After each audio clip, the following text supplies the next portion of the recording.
How to plan the perfect motorcycle tour, the ultimate guide for riders. Stay tuned.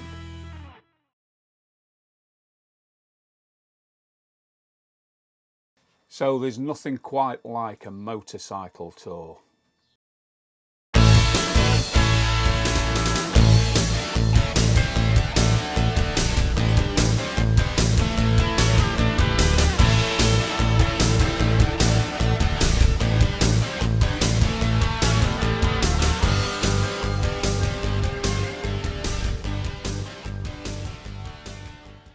The open road, the freedom, new places, new faces and adventure.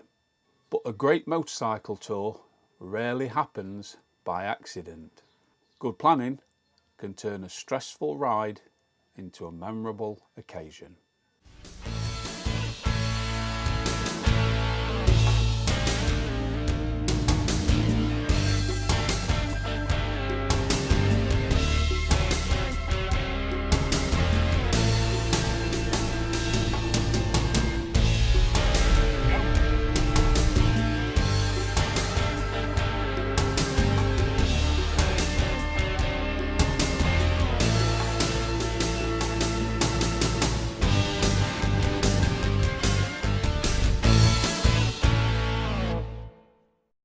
So in this video, I'm going to walk you through the steps, the exact steps that I take when I'm planning a motorcycle tour.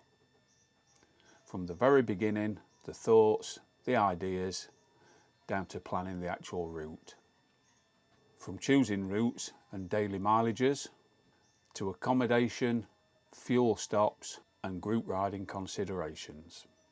Route planning, daily mileage, fuel considerations, accommodation, rest days. Whether you're planning a weekend away or a multi-country trip, these are the things that I always think about at the early stages of planning. So the first thing to ask yourself is, what kind of tour are you wanting to do? Is it fast road riding, relaxed sightseeing, adventure riding, coastal routes, mountain passes, camping trip, hotel stays, solo trip or a group ride? And if it's solo trip, are you taking a pillion? These are all the things you need to consider before you even start putting pen to paper, because the entire plan will change depending on which one of those previous items you decide on. A tour doesn't need to be extreme. Some of the best memorable tours are simply about enjoying good roads, good people, good places and good food. So the actual planning. So I do a brief view on Google Maps. I'm looking down because I've got Google Maps open. I look roughly where we're going to go. Then I go on to booking.com, and let's say we were going to Ljubljana in Slovenia. I'll type in Ljubljana on booking.com and look for a list. This is for hotels. I'll look for a list of hotels. Now, when we used to do our European tours, we did luxury ones. That was our selling point, our USP. So we used to book really top hotels. So we'd look for the top hotels, find a few, single it down, make sure that they're on the route or not just not far off the route, and then look on booking.com at what facilities are there. Now, it was always nice to have a sauna at the end of the day. Obviously we need one with a bar. The luxury hotels have all got this anyway, good meals, things like that. We look at the cost, and then we make sure that we can book twin rooms, because when you've got a group of people, when you're selling this tour or you've got mates going, they don't want to be sleeping together in a double bed. Sometimes that might be the only option, but generally it's guys together. Yeah, we've had people who bring the wives. I always used to bring my wife, so for us it wasn't an issue. But you don't want to get two blokes who have only just met each other on that tour having to share a double bed. So try and book rooms where the twin beds. Once we've found the hotels, I then look at the options for the pricing, for the paying of it, and I tended to book the ones what offered you the cancellation. Some would allow you to cancel it the same day, some wanted minimum of 24 hours.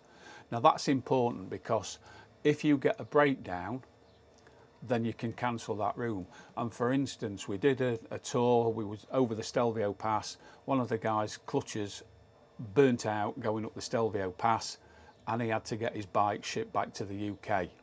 We was only halfway through the tour, so there was probably, I think, another 6 nights to go, where had we have paid for the hotels up front, unless his insurance would have covered him to reclaim the cost because of his vehicle breakdown, he'd have lost that money.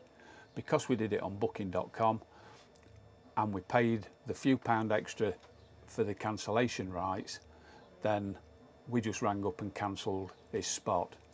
It wasn't a problem. So bear things like that in mind.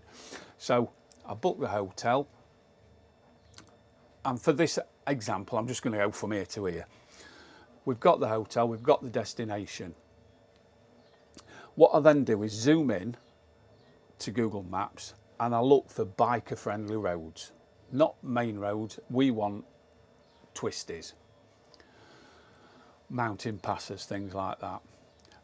So doing an overview on Google Maps, you will see these routes.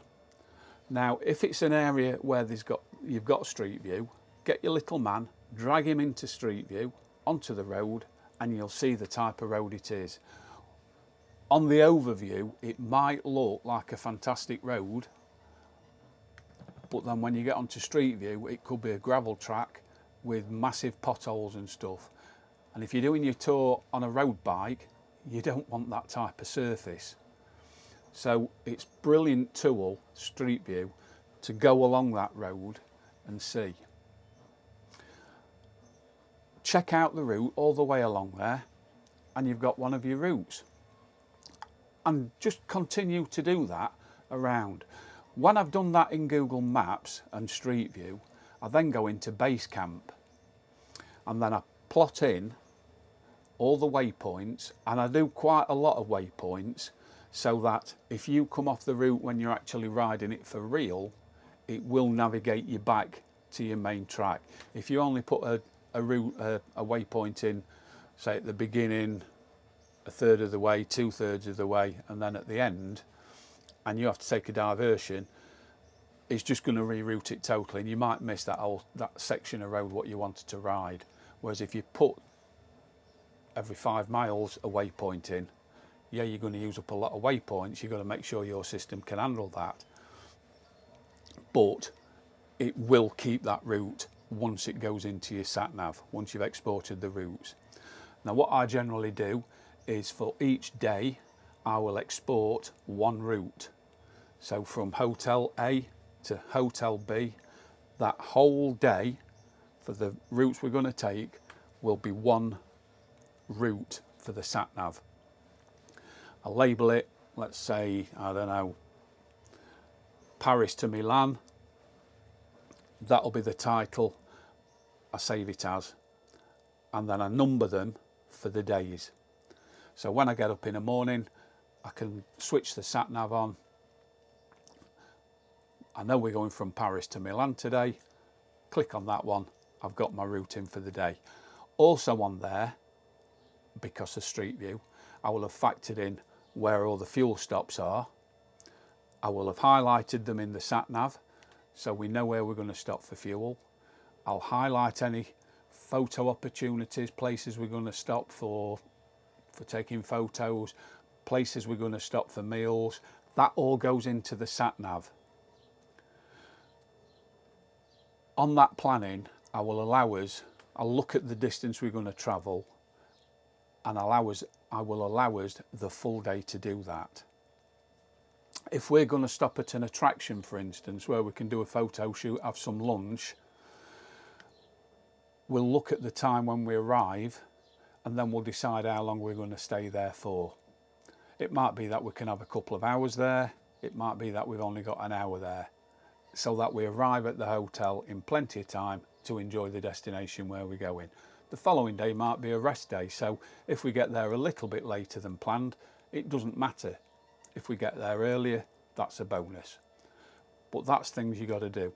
So once you've got all those routes together, I then save them as a document on Dropbox, and I will actually go through them again. I'll load everything into the sat nav. This is still while we're back at home. Load everything into the sat nav and then go through the sat nav, because you can play the route on mine. It's a Garmin Zumo, and I just make sure everything is as I planned it on Basecamp and on Google Earth, Google Maps. And once that's done and I'm happy at the route, I will then send it out to all the people who are coming on that route with us on that trip.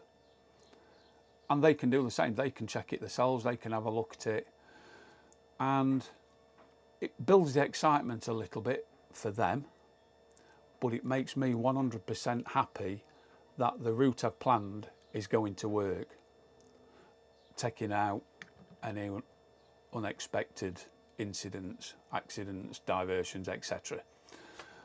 But that's the way to do it.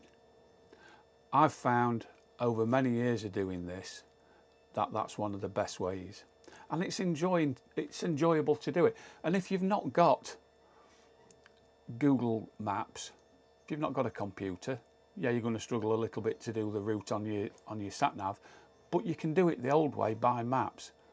And instead of looking at Google Maps, you're not going to be able to zoom in like you can on Google Maps with a normal map, but you can still pick out some of the roads. Your information is going to be very restricted if you're doing it without a computer, but hey, that can be some of the fun. And some of the places you go to, you might not be able to use Google Maps. It might be blurred out, some of these eastern countries. So you might be down to hand-drawn maps and things like that, word of mouth on, yeah, just follow this mountain path. But that's all the fun, that's the experience of it. So let's move on. If you want relaxed touring, then look at 100, 180 miles a day. If you want comfortable touring, 180 to 250 miles a day. Longer transit days, 250 to 350 miles a day. But don't really exceed much more than that, because you'll suffer for it. Mileage depends on far more than what people actually think. Things like road quality, weather conditions, for example the heat, that can knock it out of you so that you're so tired with the hot days that you just don't want to ride. Traffic, mountain roads take longer than belting down a motorway.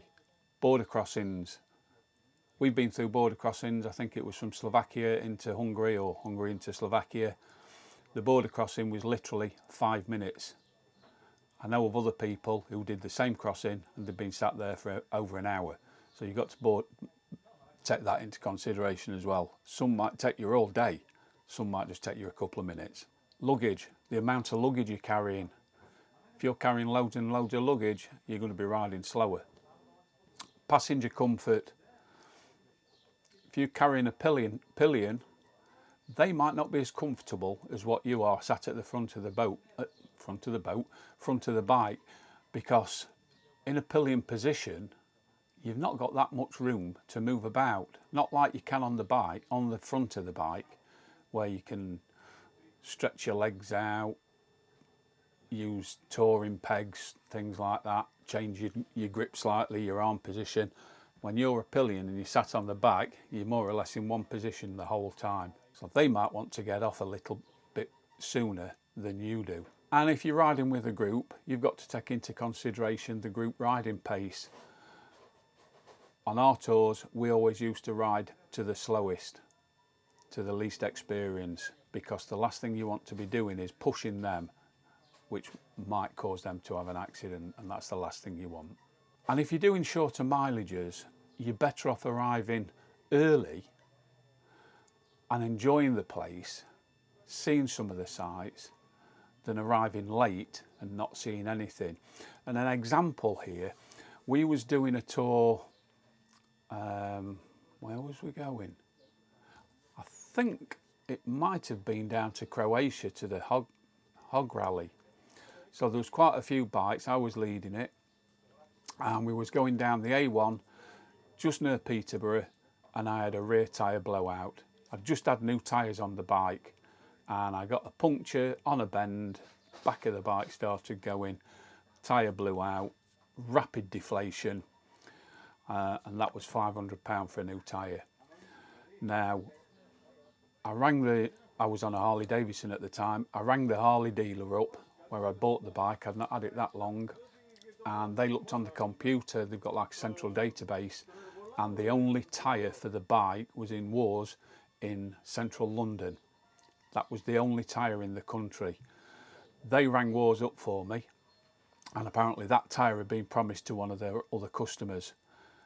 They rung the customer, explained the situation, and luckily he agreed to let us have the tyre. So we had to get a breakdown service to come and plug the tyre so that we could ride it at a very slow speed down to London to get the tyre changed, £500 later, and then we could continue on. Now, I'd got 8 other bikes with us, and we'd got a hotel booked for that night in the middle of France. Now, I always make sure that when people was coming on my tours, that everybody would have GPS, and I would send them the routes, the day-by-day routes to where we was going, where we was staying. So we had a meeting. Some of the people was actually meeting us down at Folkestone to get on the Channel Tunnel, so I'd only got a few of the bikes with me at the time. So I deputised one of the more experienced riders to become acting lead rider, made sure everybody got the routes, sent them on the way, and said I would catch up with them, whether it would be today or tomorrow. I didn't want everybody missing their time for the Channel Tunnel train across to France, and if I had to pay extra for my ticket because it wasn't within the specified times you can use, then so be it. So off they went. We eventually got down to London, got the tyre fixed. We got down to Folkestone something like 7-8 hours later than our original crossing. Luckily they didn't charge me for an extra ticket. I'd rung them up beforehand, explained the situation, there was no problem. But then that meant we had to ride halfway across France, 8 hours late. We arrived at something like 2-3 o'clock in the morning at the hotel. The hotel was shut up. There was nobody there apart from the bikes and our tour, all of the tour. Now luckily one of the lads had been and got our room key, and he'd sent me a message earlier on the phone saying when you arrive, I've put the key under the front wheel of my bike. So when we got there, we got the key, got into a room, and bless him, he got us a beer in the room. Quick swallow of the beer, and it was a 6 o'clock start the next morning, so we had like 2-3 hours sleep that day, and it took a couple of days to get back into it. But I always remember riding across France in the middle of the night. We'd been up since 6 o'clock that morning. We'd been riding all day apart from the time we was waiting for the tyre to get fixed, and I'd literally got double vision when we were riding through France. It was dark, it was foggy, which made it even worse, so the speeds were lower. I was that tired, double vision. And these are things what you've got to factor in, because you don't plan for this to happen, but when it does happen, you've got to be prepared for it. So, hotels or camping. For camping, you've got to factor in tent setup, cooking, packing up in the morning.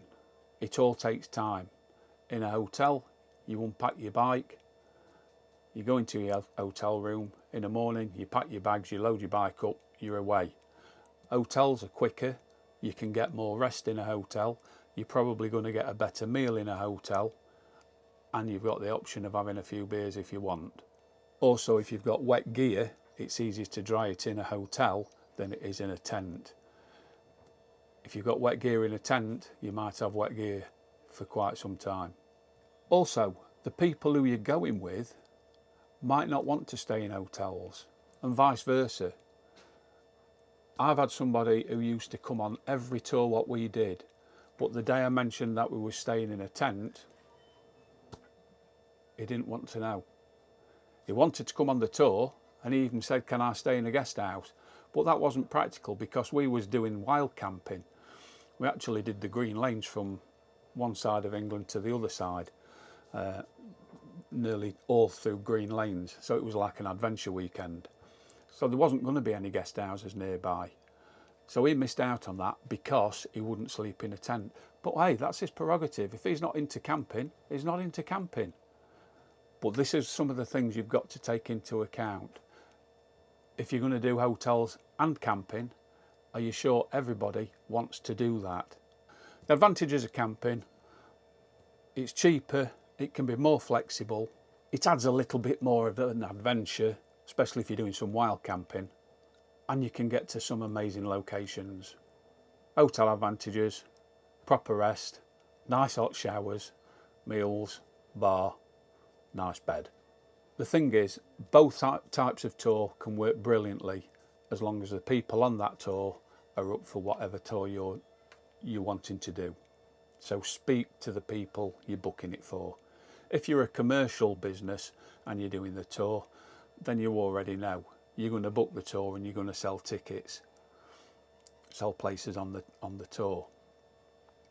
People are either going to book it because they want an hotel holiday, or they're going to book it because they want a camping holiday. But if you're doing it for your mates, you and your mates, make sure everybody's happy with whichever way you're going to do it. And the smoother the planning before the trip, the smoother the trip is, and you don't get any ill feeling, bad mouthing or things like that. It's all about the atmosphere. So fuel stops. You must plan your fuel stops for the bike with the shortest range. Now, back in my Harley days, people used to turn up on these little Sportster bikes which had a range of about 70 miles, 80 miles. So if they came on one of the tours, we used to have to factor in for that, because us on our Electroglide Ultra Classic, we could do like 300-400 miles on a tank. So when we've got somebody on the smaller bikes, you've got to keep stopping a lot more often. But you've got to do that, otherwise you're going to get somebody run out of fuel. And the other thing is as well, is when you make a fuel stop, if there's quite a few of you, it's not just an in and out. You're going to have people want to take a toilet break, you're going to have people want to have a coffee break, you're going to have people want something to eat. There's the queuing up to pay for the fuel, the queuing up to fill up with fuel. Somebody's going to forget something. We had one guy on our trips, he used to come a lot, and every time we'd fill up with petrol, we'd set off, and 2 minutes down the road he'd shout up on the intercom, "I've left one of my gloves." At one point he even left his helmet. I mean, how do you leave your helmet and your gloves? But he used to do it every time. It was funny for the first couple of times, but on a 2-week tour, when it's every time you stop for fuel, it gets to be a bit of a pain. So looking back at it now, it was funny, but you will get people like that on your tour. So fuel stops do take longer than what you actually think it will. Also, don't assume that all the fuel stations are going to be open. In some of the more remote places, they might not open for a week or so. They might not have any fuel. They might not take cards. So always make sure you've got some cash. And one good rule to abide by is, if you're in remote areas, fuel up when you can, not when you need to. If you see a fuel station what's open and you've only done 100 miles, fill up, because that 100 miles might save you a long push. Factor in rest days. You want to do some sightseeing. That's the reason we do these tours, is so that we can go and see other places. If you sat on the back of the bike all the time, you're not going to see a lot. You're going to see a lot of tarmac, you're going to see a lot of trees and fields and mountains whizzing by, but you're not actually going to see places. So filter in some day stops, rest days, so that you can explore. People might want to just go off and explore on their own for a day. That's fine. We're all individuals, we all like to see different things. So make sure you factor in some rest days. At the end of the day, a successful motorcycle tour isn't just about how many miles you've done. It's about the enjoyment, the experiences that you get on that trip.